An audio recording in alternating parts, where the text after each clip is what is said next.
सत्य नारायण व्रत कथा भाग 2 लकड़हारे की कथा विस्तृत रूप। बहुत वर्षों पहले एक बड़े नगर के पास एक घना जंगल था। उसी जंगल के किनारे पर एक टूटी फूटी सी झोपड़ी में एक गरीब लकड़हारा अपनी पत्नी के साथ रहता था। उसका नाम था धर्मू। धर्मू का जीवन कठिनाइयों से भरा हुआ था। हर दिन वह भोर होते ही कुल्हाड़ी कंधे पर रखकर जंगल की ओर निकल जाता। दिन भर लकड़ियां काटता और शाम को उन्हें शहर ले जाकर बेचता।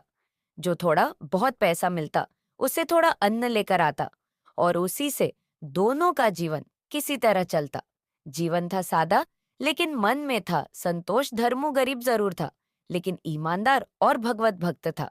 रोज सुबह स्नान करके तुलसी के आगे दीप जलाता और कहता, हे नारायण, मुझे बस इतना दो कि मैं कभी चोरी न करूं, किसी का हक न छीनूं और तुम्हारा नाम ना भूलूं। उसकी पत्नी भी बड़ी धर्मपरायण थी। दोनों पति पत्नी में सच्चा प्रेम और एक दूसरे के लिए सम्मान था। एक दिन जीवन बदल गया। एक दिन धर्मू रोज की तरह जंगल में लकड़ियां काट रहा था। धूप तेज थी, पसीना बह रहा था और वह थोड़ा सुस्ताने के लिए पेड़ के नीचे बैठ गया। तभी सामने से एक दिव्य तेज से चमकते हुए साधु वहां आ पहुंचे। उनका चेहरा शांत, आंखें करुणा से भरी हुई और चाल में एक गहरा आत्मविश्वास था। साधु बोले, वत्स, तुम्हारे चेहरे पर चिंता की रेखाएं क्यों हैं? क्या जीवन से थक गए हो? धर्मू ने विनम्रता से झुकते हुए कहा, स्वामी, मैं थका नहीं हूं, लेकिन कभी कभी लगता है कि क्या जीवन ऐसा ही रहेगा?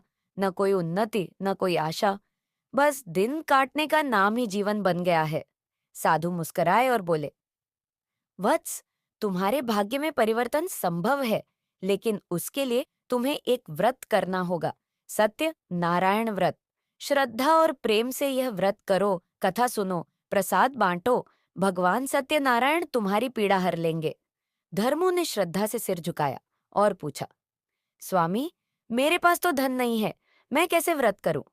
साधु ने कहा, भगवान को धन नहीं, भावना चाहिए। केले के पत्ते पर प्रसाद रख दो, गुड़ और गेहूं का हलवा बना दो, तुलसी पत्र चढ़ा दो, यही पर्याप्त है। इतना कहकर साधु अदृश्य हो गए। घर लौटकर धर्मू ने सारी बात अपनी पत्नी को बताई। पत्नी की आंखों में आंसू थे। उसने कहा, मैंने तो हमेशा प्रार्थना की थी कि प्रभु कोई मार्ग दिखाए। अब वो दिन आ गया है, चलो इस व्रत की तैयारी करें। उन्होंने अगली पूर्णिमा का दिन चुना। घर में जो भी था, थोड़ा सा गेहूं, थोड़ा गुड़, केले के पत्ते, कुछ पुष्प, सब सजा दिए।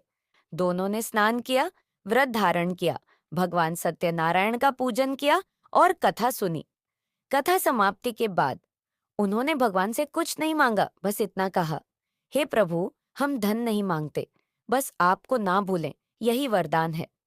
और फिर ईश्वर ने कृपा की। अगले दिन जब धर्मू लकड़ियां लेकर बाजार गया तो आश्चर्य हुआ। लोगों ने उसी लकड़ी को पहले से दोगुनी कीमत पर खरीदा। एक व्यापारी बोला, भाई, आजकल लकड़ी में बड़ी बढ़िया खुशबू है, मुझे रोज तुमसे ही चाहिए। उस दिन धर्मू की झोली भर गई। कुछ ही दिनों में उसका जीवन पूरी तरह बदल गया। बेटे बेटी हुए, नया घर बना और हर पूर्णिमा को वह व्रत करता रहा। अब वह खुद दूसरे गरीबों को भगवान सत्यनारायण के व्रत की कथा सुनाता। कथा का सार, शिक्षा, श्रद्धा और विश्वास से किया गया कोई भी कार्य व्यर्थ नहीं जाता। ईश्वर धन नहीं, मन की भक्ति देखते हैं। जो सत्यनारायण भगवान का व्रत करता है, उसके जीवन से अंधकार मिट जाता है।